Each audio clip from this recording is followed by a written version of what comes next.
नमस्कार, Amar Ujala the bonus में आपका बहुत बहुत स्वागत है। मैं हूं आपके साथ अभिषेक गुप्ता और हाजिर हूं एक बार फिर से क्रिप्टो बाजार की तमाम सुर्खियों को लेकर। तो चलिए जानते हैं क्या कुछ हुआ है क्रिप्टो बाजार में आज के दिन में। तो शुरुआत करते हैं क्रिप्टो करेंसीज के भाव के साथ।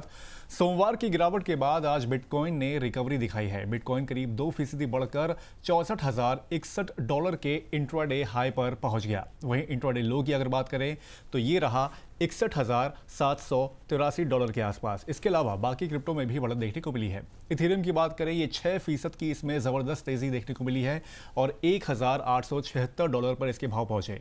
बीएनबी करीब 2% चढ़ा और $578 पर इसके भाव पहुंचे। सोलाना भी करीब 2.25% चढ़कर $77 के आसपास ट्रेड होता हुआ दिखा। वहीं एक्सआरपी करीब 3.25% चढ़कर $1.10 पर पहुंच गया। इस रिकवरी की बड़ी वजह की अगर बात करें तो यूएस जून इन्फ्लेशन डेटा उम्मीद से काफी नरम रहे हैं। जून सीपीआई मंथ ऑन मंथ 0.4% यहां पर घटा है, जबकि मार्केट सिर्फ 0.1% की गिरावट की उम्मीद कर रहा था।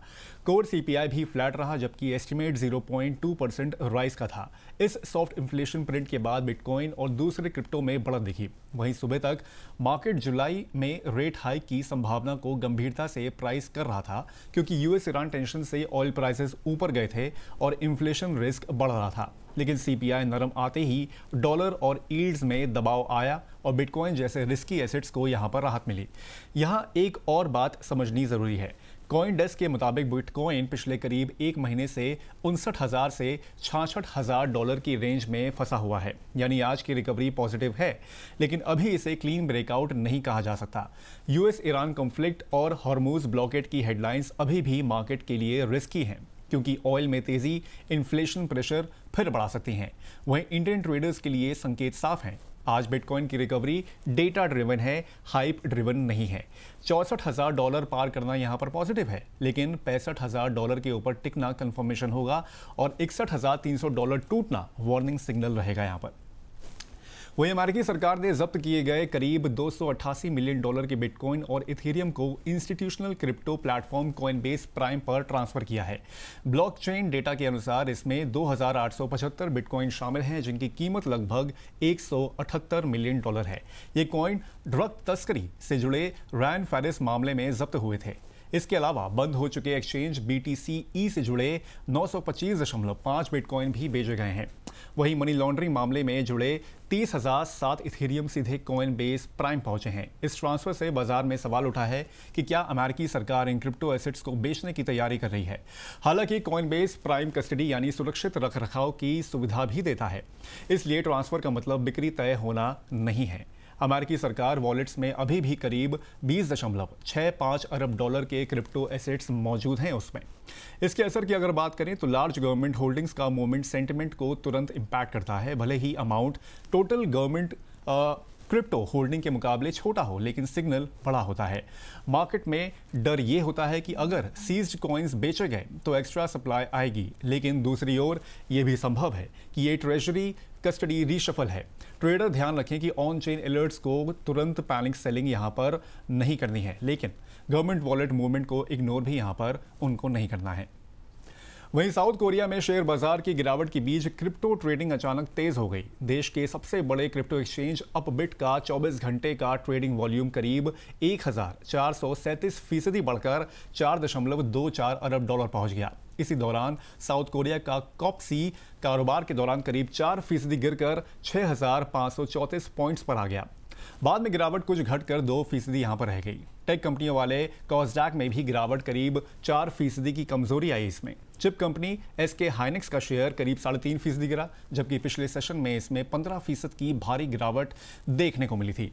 हालांकि सैमसंग का शेयर करीब 2.25% चढ़ा। अपबिट में बड़ा वॉल्यूम संकेत देता है कि निवेशकों की क्रिप्टो में दिलचस्पी बढ़ी है, लेकिन अभी ये कहना जल्दबाजी होगी कि शेयर बाजार से निकला पैसा पूरा क्रिप्टो में जा रहा है। बड़ा वॉल्यूम भारी खरीद के साथ तेज बिकवाली भी दिखा सकता है। इसके असर की अगर बात करें तो जब इक्विटी मार्केट में डर बढ़ता है और क्रिप्टो वॉल्यूम्स बढ़ते हैं तो इसका मतलब होता है कि कुछ इन्वेस्टर्स स्टॉक्स से निकलकर क्रिप्टो में टैक्टिकल अपॉर्चुनिटी ढूंढ रहे हैं, लेकिन इसे ब्लाइंडली बुलिश नहीं मानना चाहिए, क्योंकि ये लॉन्ग टर्म एक्यूमुलेशन भी हो सकता है और शॉर्ट टर्म स्पेकुलेशन भी हो सकता है।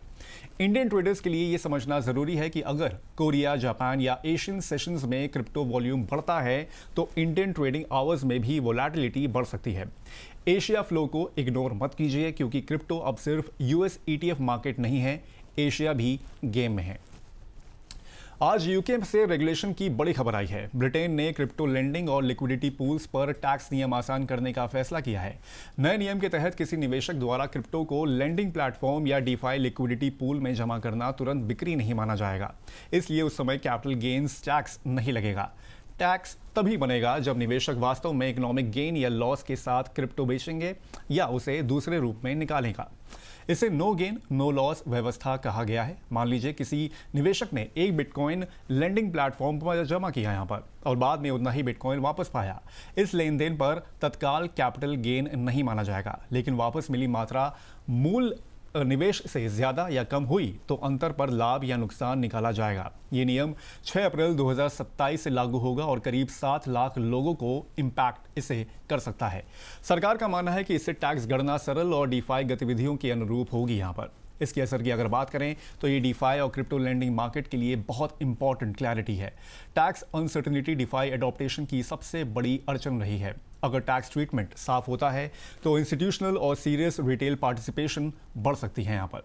वहीं भारत में अभी डीफाई, लिक्विडिटी पूल और क्रिप्टो लेंडिंग टैक्सेशन पर इतनी डिटेल्ड क्लैरिटी नहीं है। इंडियन ट्रेडर्स और इन्वेस्टर्स को ये समझना चाहिए कि फॉरेन टैक्स क्लैरिटी का मतलब इंडिया में ऑटोमेटिक क्लैरिटी नहीं है। भारत में VDA टैक्सेशन अभी भी स्ट्रिक्ट है, इसलिए डीफाई या यील्ड प्रोडक्ट में जाने से पहले टैक्स एडवाइजर से यहाँ पर समझना और उससे सलाह लेना बेहद ज़रूरी है। इसके अलावा आज यूएस में बैंकिंग ग्रुप्स ने सेनेट से कहा है कि क्लैरिटी एक्ट में स्टेबल कॉइन प्रोविजंस को और मजबूत किया जाए। American bankers association, independent community bankers of America और 76 राज्य बैंकिंग एसोसिएशन ने चेतावनी दी है कि मौजूदा प्रावधान स्टेबल कॉइन को बैंक डिपॉजिट का ऑप्शन बना सकते हैं। इससे खासकर छोटे और कम्युनिटी बैंक से पैसा निकालने का खतरा बढ़ सकता है। बिल का सेक्शन 404 क्रिप्टो कंपनियों को पेमेंट स्टेबल कॉइन पर सीधे या इनडायरेक्ट रूप से ब्याज देने से रोकता है, लेकिन लेन देन या गतिविधि से जुड़े रिवॉर्ड्स की अनुमति देता है। बैंक का कहना है कि कंपनियां इन्हीं रिवॉर्ड्स को ब्याज जैसे फायदे में बदल सकती हैं। उसकी चिंता है कि अगर ग्राहक बैंक खाते के बजाय लंबे समय तक स्टेबल कॉइन रखें तो बैंक के पास होम लोन, छोटे कारोबार और एग्रीकल्चरल लोन्स देने के लिए कम जमा बचेगी। ये बिल फिलहाल सेनेट में वोटिंग का इंतजार कर रहा है। अब आप ये समझिए कि स्टेबल कॉइन अब क्रिप्टो का साइड प्रोडक्ट नहीं रहा है, ये बैंकिंग सिस्टम का कॉम्पिटिटर बन चुका है। बैंक्स कह रहे हैं कि अगर स्टेबल कॉइन डिपॉजिट जैसा काम करेगा तो उस पर बैंक लाइक रूल्स भी लगने चाहिए। क्रिप्टो इंडस्ट्री कह रही है कि स्टेबल कॉइन इनोवेशन को एक्सेसिव रेगुलेशन से मत दबाइए। वहीं इंडियन ट्रेडर्स के लिए यहाँ क्या मतलब बनता है तो उसको भी समझ लीजिए कि USDT और USDC जैसे stable coins Indian crypto traders के लिए लिक्विडिटी ब्रिज हैं, लेकिन ग्लोबल रेगुलेशन टाइट होते ही तो KYC, सोर्स ऑफ फंड्स और ट्रांजैक्शन मॉनिटरिंग यहाँ पर बढ़ सकती है। स्टेबल कॉइन में पैसा रखना कैश जैसा लगता है, लेकिन रेगुलेटरी रिस्क कैश जैसा सिंपल नहीं है। वहीं आज क्रिप्टो एडजेसेंट मार्केट की एक बड़ी खबर प्रेडिक्शन मार्केट से भी आई है। फीफा वर्ल्ड कप 2026 के दौरान अमेरिका में प्रेडिक्शन मार्केट्स ने रिकॉर्ड कारोबार किया है। इन प्लेटफॉर्म पर लोग किसी मैच, चुनाव या आर्थिक घटना के नतीजे पर कॉन्ट्रैक्ट खरीदते या बेचते हैं। जून में कैल्शी, पॉलीमार्केट और रोथेरा का कुल ट्रेडिंग वॉल्यूम $50 अरब से ज्यादा पहुंच गया। अकेले कैल्शी ने जून में $31 अरब का कारोबार किया, जो मई से 70% ज्यादा था। इसमें करीब 85% हिस्सा स्पोर्ट्स कॉन्ट्रैक्ट का था। कैल्शी के वर्ल्ड कप बाजारों में अब तक $22.42 अरब का वॉल्यूम दर्ज हुआ है। पॉलीमार्केट के ग्लोबल प्लेटफॉर्म पर $10.8 अरब और अमेरिकी प्लेटफॉर्म पर $3.5 अरब का कारोबार हुआ है। इसके मुकाबले पूरे टूर्नामेंट में अमेरिकी कानून स्पोर्ट्स बुक्स का अनुमानित कारोबार 2.8 से 4.3 अरब था। हालांकि सीधी तुलना पूरी तरह यहां पर सही नहीं है, क्योंकि प्रेडिक्शन मार्केट में खेल के अलावा राजनीति और आर्थिक घटनाओं पर भी ट्रेडिंग होती है। इसके असर की अगर बात करें तो क्रिप्टो इकोसिस्टम अब सिर्फ बिटकॉइन, इथेरियम और ऑल्ट कॉइन्स तक यहाँ पर सीमित नहीं है। Prediction markets, tokenise assets, on chain derivatives और रियल वर्ल्ड इवेंट कॉन्ट्रैक्ट्स, ये सब मिलकर डिजिटल फाइनेंस का नया ढांचा बना रहे हैं।